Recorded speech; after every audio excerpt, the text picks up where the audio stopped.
the Pro Football Bias Plus reports. I didn't say pro football in the introduction, but that's what it's all about. The Bias Plus reports that we're going to be doing will reflect this coming weekend's spate of NFL games.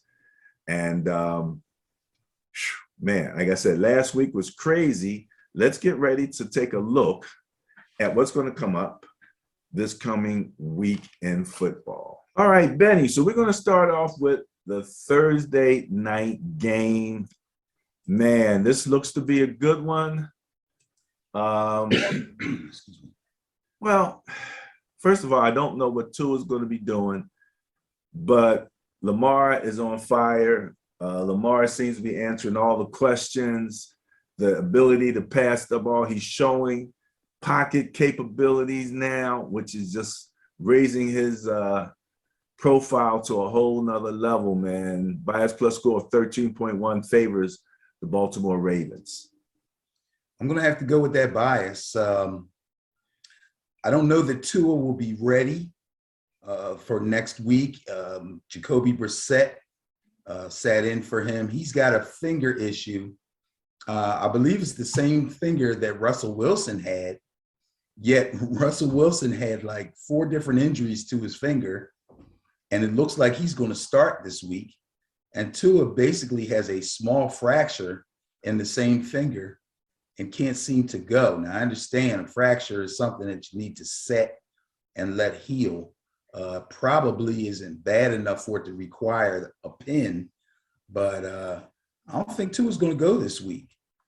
On the other hand, Baltimore looked great. Man, I don't know what to say. Lamar Jackson is just really, once he gets going on the ground, there's nothing you can do. He's throwing the ball fairly well. In fact, he threw the ball really well last week against Minnesota. They came from behind in that one, which was something that they didn't used to be able to do very well, mostly on his legs, but also on his arm.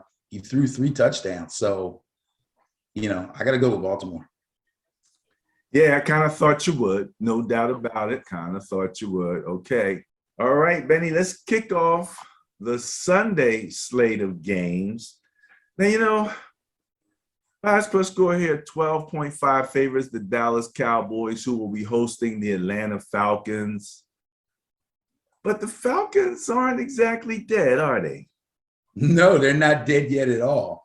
And I tell you what, Matt Ryan keeps coming up with little surprises week after week. Nothing monumental, but he seems to just be able to get the job done. He had a couple nice runs where he showed a little bit of wiggle too. It's kind of crazy. But yeah, Matt Ryan, even without his number 1 receiver, is still carrying the load, directing the offense. The big guy on that team right now that's really, really got them going is Corduro Patterson. From a kick returner to a wide out to a running back to a pass catching running back, this guy's doing it all. And he's been amazing. He's actually been amazing. He had a really great game last week. Dallas, on the other hand, has some issues on defense. Denver really beat them with a tremendous game plan last week. I don't know if that will be copied by other teams, but we're going to talk about some teams as we go down this list of games that are being affected by particular game plans against them. This is going to be very interesting to watch, so I'll keep that in mind. But basically, Denver just held on to the doggone ball. They ran it super effectively. Bridgewater was extremely careful with the ball. I don't think he had any turnovers. And the defense really, really got after Dak. Sacked him twice, interception, and a fumble recovery. Stopped him on 4th down 4 times. And when you have to go for it on 4th down a lot, it's usually because you're trying to mount your offense and come back. So it's going to be tough. It's going to be tough when you get yourself in a game like that. However, I'm going to go with Dallas at home on this one. Hey, Ben. Yes. Analytics on those 4th downs. There's no analytics there. We got to get back in the game. I'm telling you. But man, stopping all of those 4th downs was epic, though. I had to give it to him. I had to give it to him. All right. The Saints at Tennessee Titans. Bias plus score 1.6. Favors the Saints. Not a big one. Yeah, I'm going with Tennessee on this one for sure. Another defense that has awakened, especially in lieu of losing Derrick Henry. Tannehill didn't have a great game last week, but he was efficient. He moved the ball well, but the defense really stepped up. And if they continue to do that, they're going to be hard to beat. Right now, it looks like they're probably the hands-down favorite to win their division. So we'll see how far they can go in the playoffs, but I don't see anybody in the division beating them at this point. I mean, he didn't have it. Tannehill didn't have to. Oh, Adrian Peterson, my man, AD.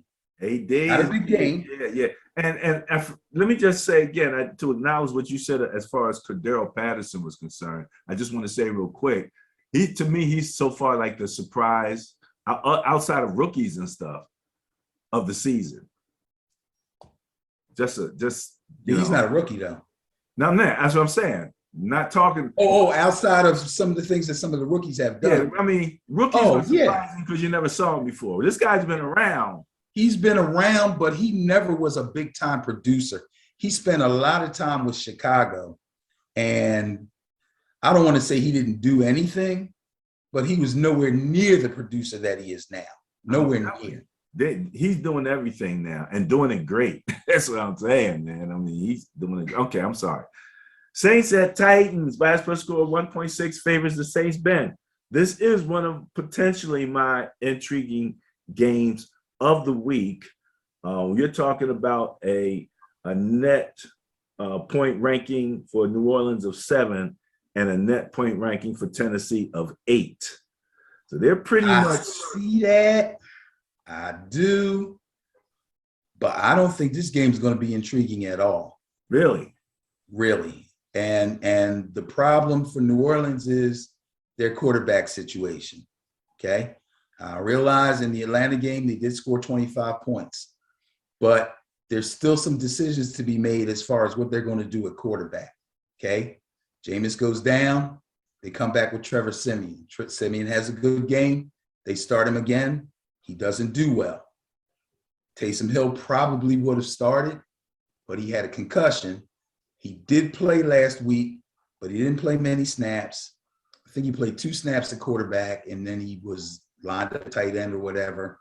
They got a lot of decisions to make this week as far as who's going to play in this game at quarterback. And again, it's the rest of the team that's killing them. I looked at that game. Wide receivers are dropping passes. They have no named wide receivers at this point anyway. These guys are dropping the ball.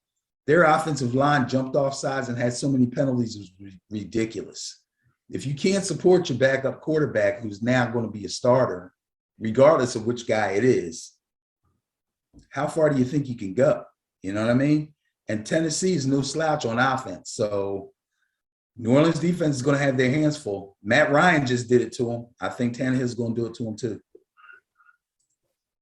All right, Benny. So New Orleans Saints at Tennessee Titans. That little teeny bias of 1.6 favors the Saints.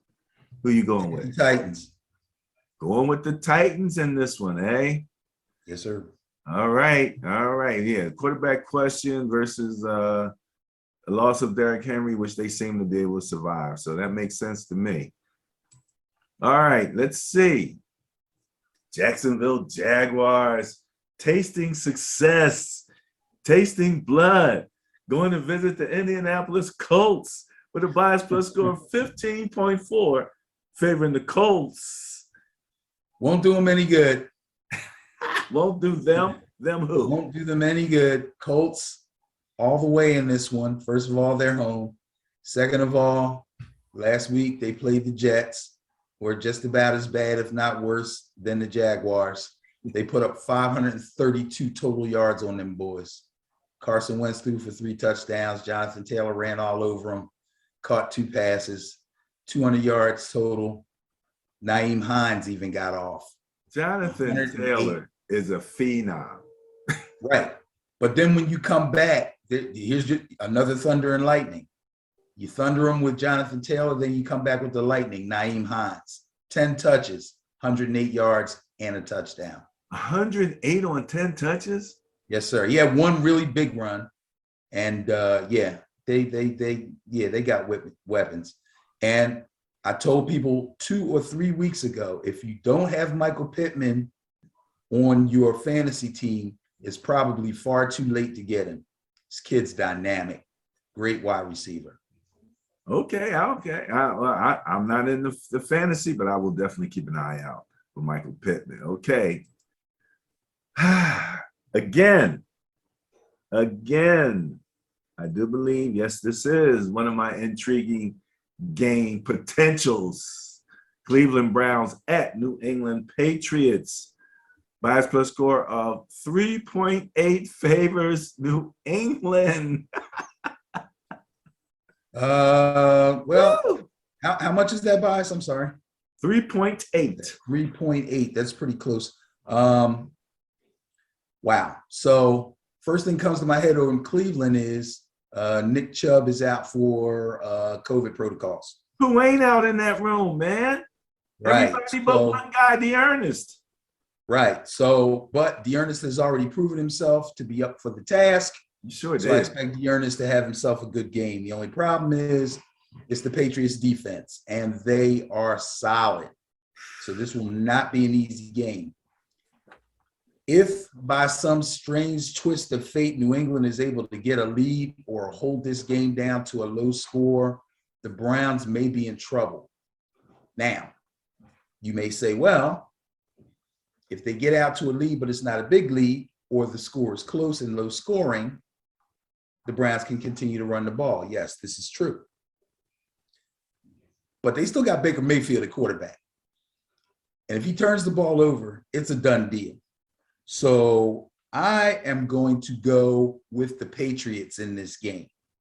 I believe that they will keep this game slow and boring, and they will run the ball also. And this could be a nice, low-scoring slugfest. And I believe New England has the better defense, so I'm going with the Patriots. The Patriots, who was that? The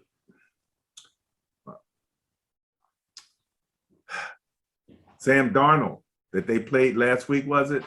Yeah. And we were saying it was going to be interesting because we knew that Belichick had a long history of playing against Sam Darnold. It was somebody that Sam Darnold probably didn't want to see. You know, it was the Patriots. Belichick's undefeated against Sam Darnold still. He simply disguises his coverages, and Darnold throws the ball to Patriots players. He threw 3 in the game last week. 1 was returned for a pick 6. So Belichick's definitely got Darnold's number, and simply proves that the guy just can't read coverages yet. As good as he can be sometimes, and as good as he has looked like early in the season, you throw him some wrinkles and he falls apart. Interesting. Now, you called Mac Jones a good game manager. You didn't call him a quarterback. Well, he's a quarterback and he manages the game well. How's that? Okay. All right. I didn't know if you had some serious reservations about him, like maybe thinking he really has some limitations. I'm interested to see just, what his real range is, understanding that, to me, most of his limitations are because he's working within the system, and that's how it's supposed to go. But that he's a rookie. Yeah. But this will be interesting to see how he plays against the Cleveland Browns. They got a serious rush coming from both sides, so that's going to be an interesting game. One of my potential intriguing games of the week.